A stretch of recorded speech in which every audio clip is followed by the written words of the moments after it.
Cars.com Auto Review. Hi, I'm Joe Weisenfelder with Cars.com. This is the Cars.com Nissan Leaf. It's a battery electric vehicle. You charge it up, you drive as far as you can on battery power. There's a lot to talk about with this thing. We bought it for long-term review. Go to Cars.com Green for information on range, charging, stuff like that. For now, for our purposes today, we'll talk about the things you see, hear, and feel. In terms of what you see, like most efficient cars, the Leaf is a little bit dorky looking, and the most defining characteristic is the bulging headlight clusters, the purpose of which is to be unsightly. Actually, that's just a bonus. The real purpose is to deflect the airflow around the side mirrors, which is supposed to be good for aerodynamics and keeping wind noise down. Now on to what you see. Fortunately, you see a lot in the Leaf, and we say that partly because you don't see quite as much in the Chevy Volt.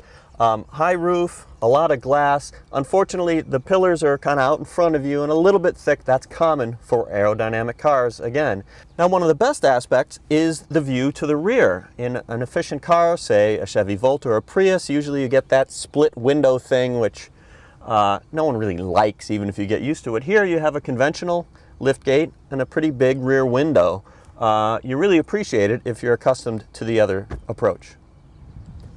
Now what you feel in this car is one of the big surprises. You feel excellent off-the-line acceleration, a top speed of about 90 miles per hour. If you think an efficient car has to be pokey, it is not.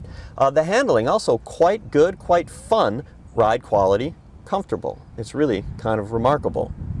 In terms of what you hear, generally speaking, that's pretty good too. Not a lot of road noise at high highway speeds. You do get some wind noise even with the funky headlights.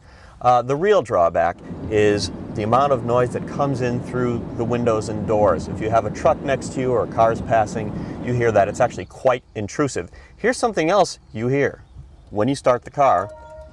Give it a second. From the land of enchantment.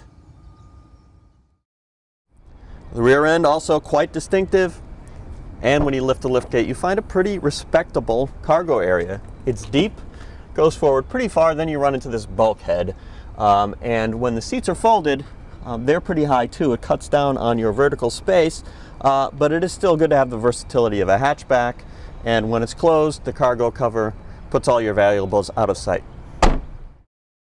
We've had the Leaf for a few weeks. Our impressions are quite positive. We all enjoy driving it. It's cold here in Chicago, or at least it has been, even though we don't have a winter package, which isn't available yet.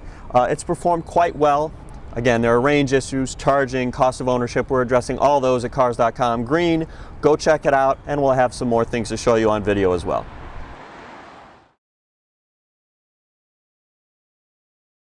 For more car-related news, go to Cars.com or our blog, KickingTires.net.